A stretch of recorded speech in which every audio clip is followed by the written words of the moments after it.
Hello and welcome to OctopusDo. I'm Christian Ross, and today we are going to do part 2, or really it's kind of part 1.5 of the Even Count Peyote Stitch.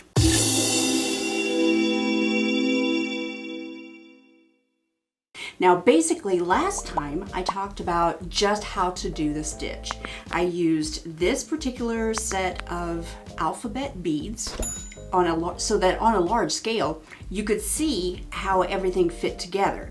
And we didn't really make a project, we just learned how to do the weave. So if you missed that instruction, then stop now, go back and watch that, part 1 of the Even Count Peyote Stitch. Now, if you're ready to move on, I'm going to show you what the stitch looks like in a couple of different bead types.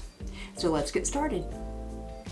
Most seed beads come in pretty much 2 distinctive shapes. There are specialty shapes out there, don't get me wrong, but most come in either a roundish bead or one that is more like a cylinder and it has hard ends to it, so it is really completely cylindrical. I really like using those cylindrical beads in seed bead weaving because you get more of a fabric type feel, a really cohesive feel, and there's not a lot of spacing in between the beads.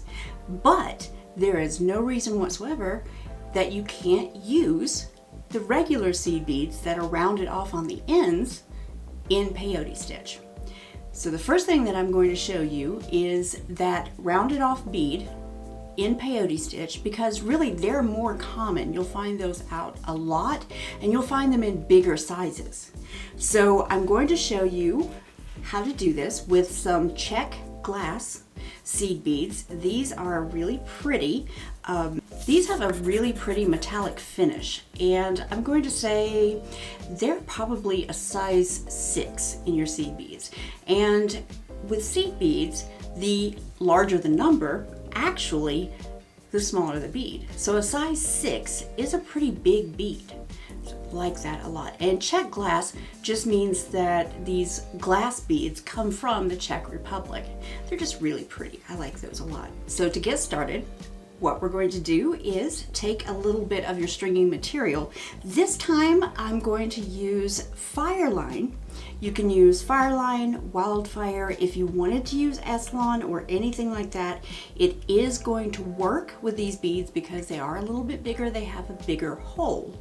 But I'm using your standard Fireline, which is a great all-purpose seed bead weaving or looming thread.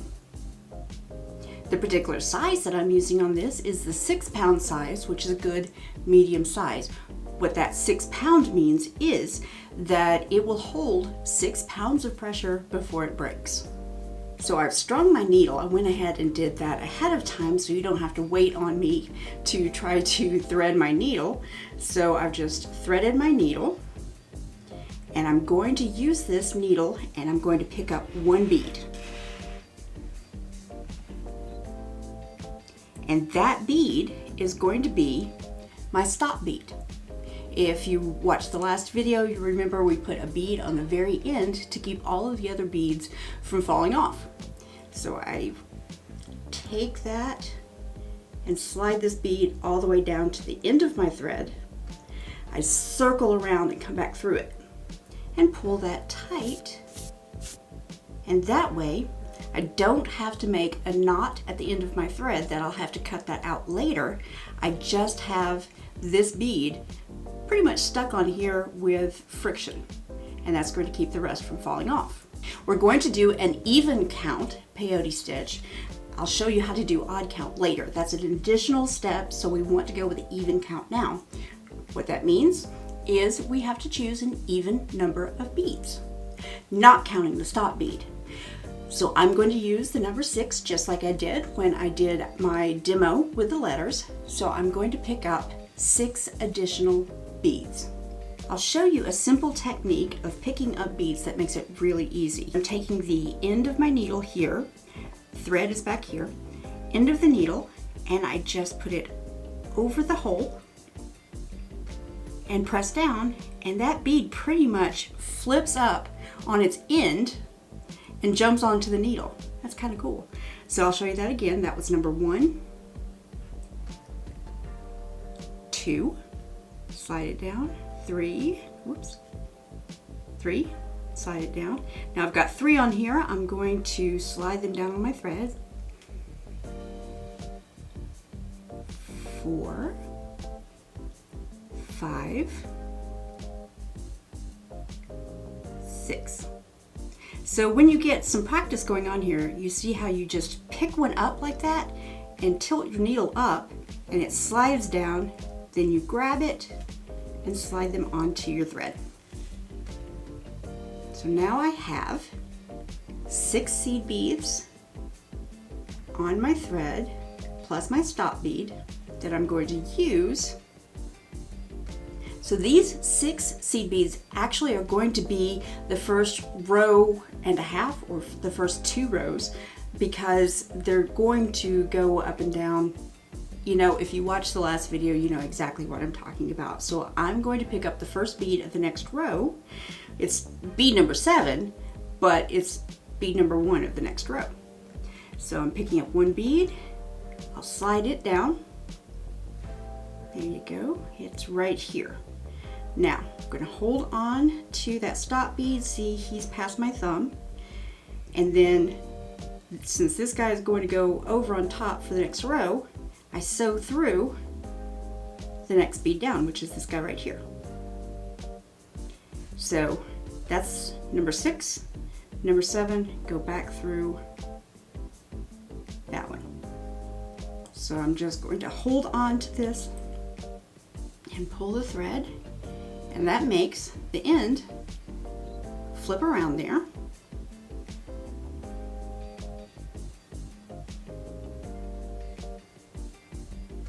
And there you go. All right, pick up the next bead, slide this guy down, and go through the next one.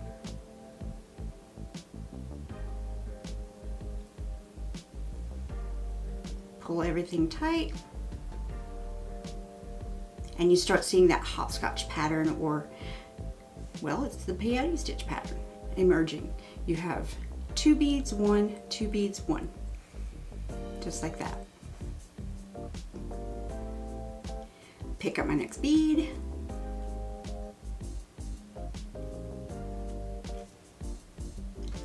slide the one I'm skipping down, and pick up or go through the last one in my row, because the only other bead is my stop bead.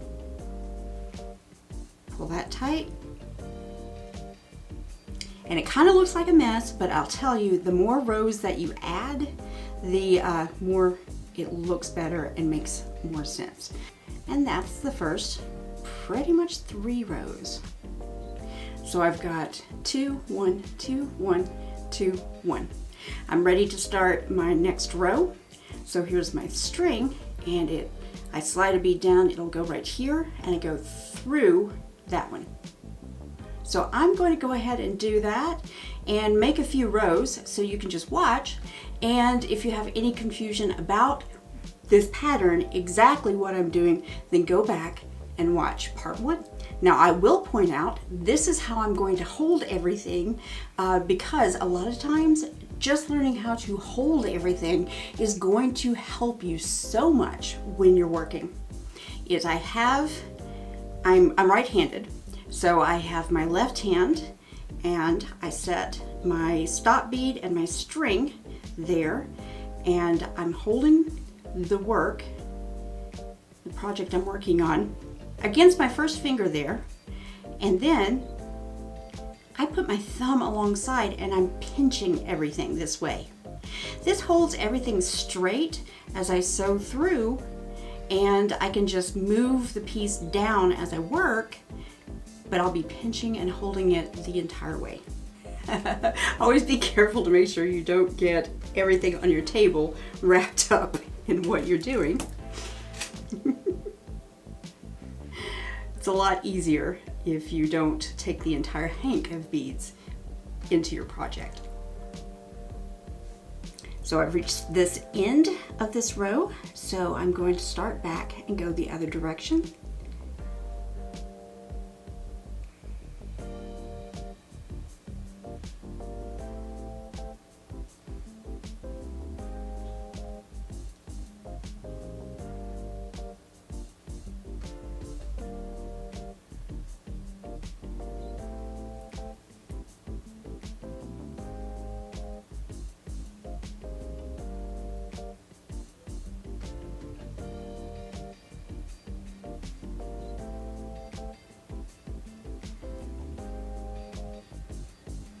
And pull that tight, and that's that row, and just keep going. As long as you use the same number of beads for each row and don't try to expand anything or leave out any beads, then you're going to end up pretty much with a straight line. There are other techniques where you can add different shape beads or different size beads in this type of stitching that give you a different look, but if you use the same size beads throughout the entire length, then you get a straight line.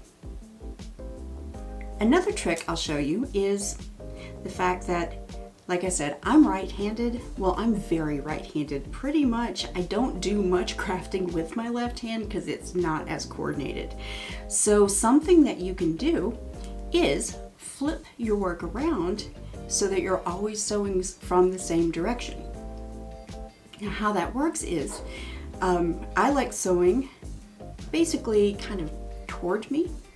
So I've come to the end here and I'm going to make this row so it's coming toward me. I sew into it and pull, make sure everything's all nice and tight.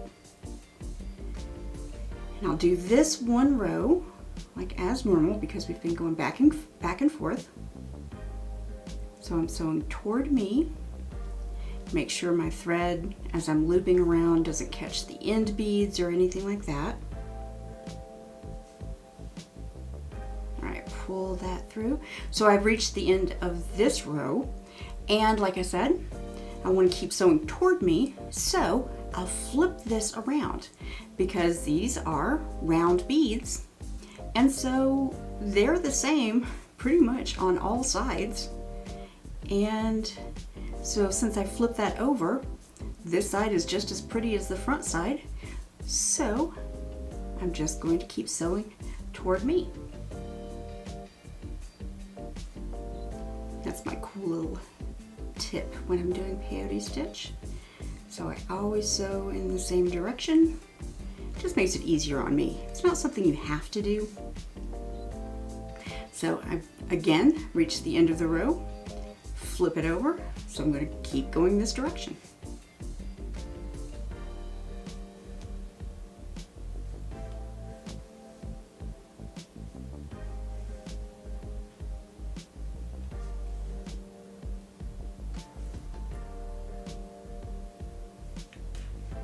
Another thing that you might notice that I'm doing is I will sew and then flip my thread over the back and hold my thread with my middle finger.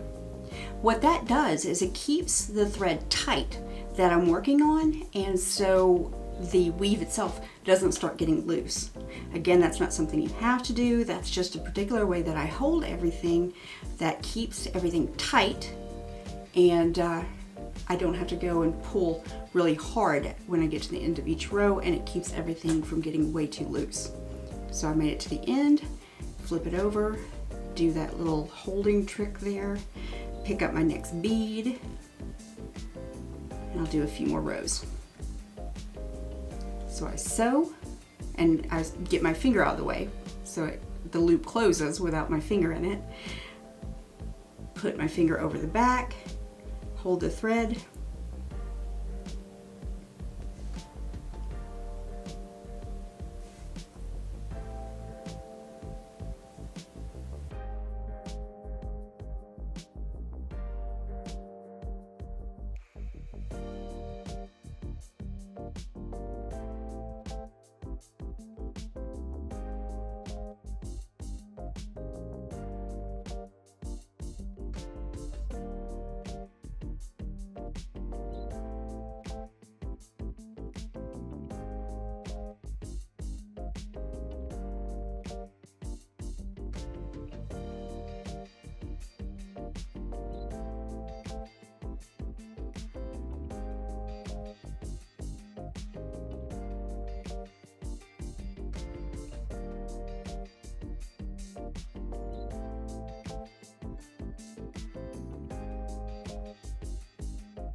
So this is looking pretty neat. These larger seed beads just nestle together really well, and it kind of looks like, I don't know, a bunch of little colored eggs sitting there. It's really pretty.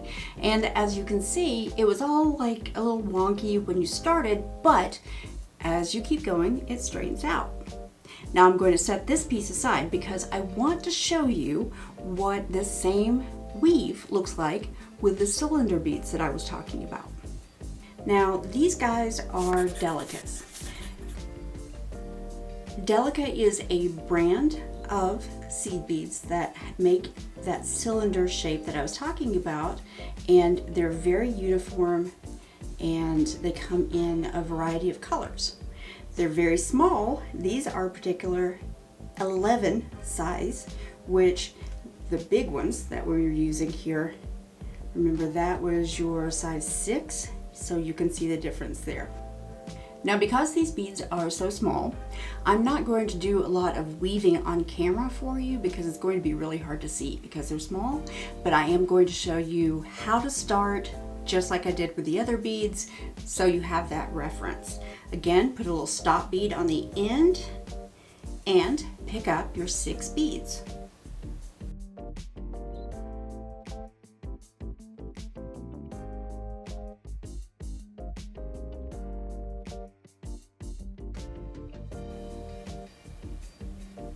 There you go, there's my 6 beads. Those really are very tiny. Now I'm going to slide them onto my thread and pick up my 7th, which I will choose a different color here, just to show you what that looks like. All right, so 6 beads nestled in there with the 7th. So I'm going to move that down, move the 6th down because I'm going to sew through the 5th. And pull that tight. All right, pick up another bead, skip one going back, sew through the next one.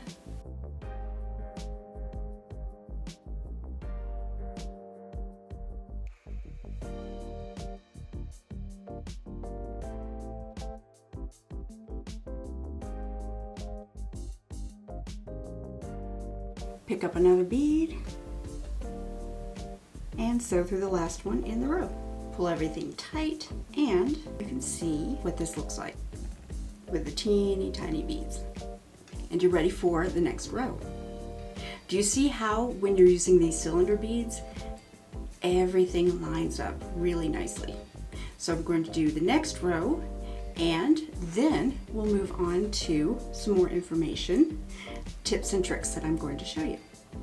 And you just keep making rows until this piece is as long as you want for whatever project you're going to make. Now, something you may run across while you're making this peyote stitch piece. Say you're doing a bracelet or a ring or something like that, and you run out of thread. It's always a good idea to learn how to add more thread to your project. And here's an easy way that I like to do it. One technique would be to tie onto your old thread with a new piece of thread, but sometimes I found that the knot that creates is too big to sew around if you're doing a technique where you have to go back through a bead a couple of times, and so you don't want to try to keep going around that knot. There are some great techniques out there for how to make that knot and keep it secure so it doesn't come apart on your piece, but I'm going to show you how to weave off one end of your thread and then add another piece of thread by weaving it back in. And basically friction just keeps everything together that way. I'm going to go back to the piece that I was working on with the larger seed beads with the size 6 because it's going to be a lot easier to see, of course. So on this, I actually have quite a bit of thread left before I run out, but we're going to pretend that this is really short. Make sure that you're not on the end piece. That's just one of the things that I like to do, is not do any kind of adding thread or taking away thread on the end of a piece, because sometimes you end up seeing that little piece of thread sticking out, and this just keeps everything nice and neat.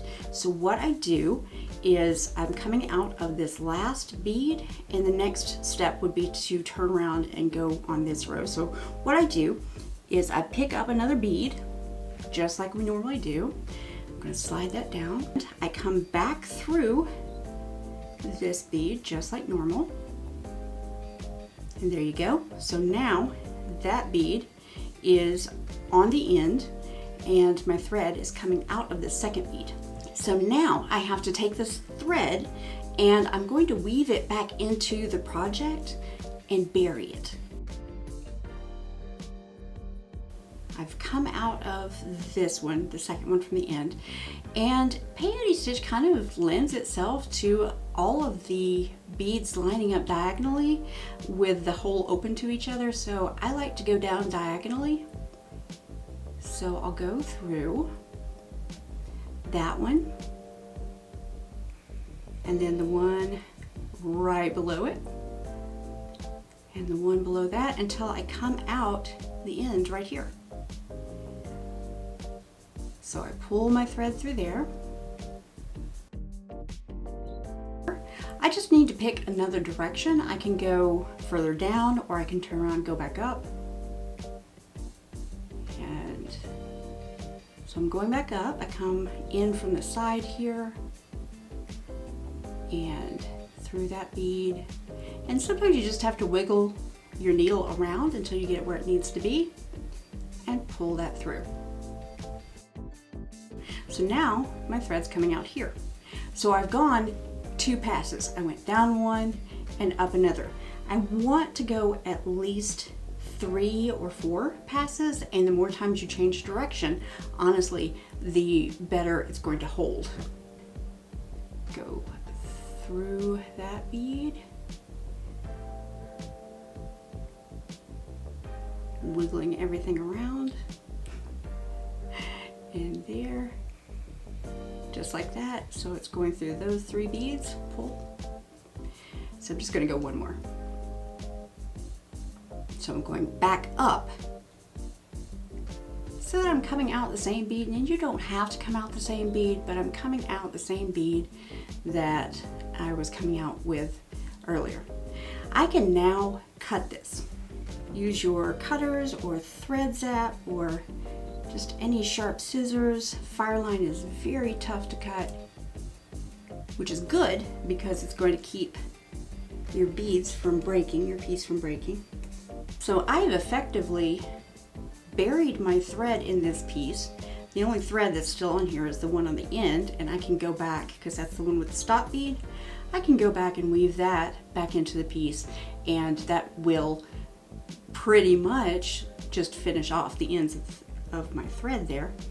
But say I wanted to make this longer, I need to add thread in so I can add beads. So what I do is I take my new piece of thread that is on my needle, and I'm going to start further up the piece and weave back and forth until I come out where I left off, and then I'm just going to continue weaving, because that will hold the ends of my thread in just by weaving it back a few more rows. So I'm just going to pick a side and come through. And I know I said I didn't like to start on the end, but check this out.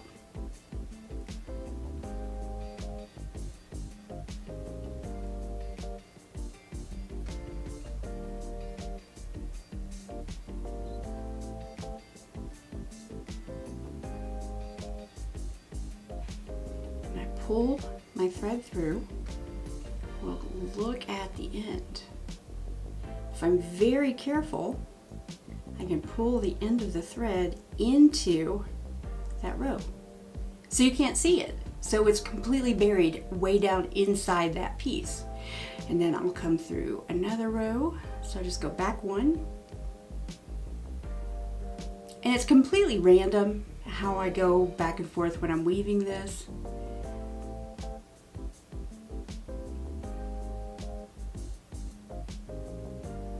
So I'm coming out of the bead that I left off, and I can just continue weaving as long as I like, adding thread as I go. So that's a look at Peyote Stitch, even count, using 2 different types of beads, just to give you an idea of what that stitch will look like with each type of bead. Stay tuned for part 3 in this series of Even Count Peyote Stitch for the beginner, and I'm going to show you a really cool project, how to make a ring out of this stitch. Hope you enjoyed this technique. Now that you know, go make something.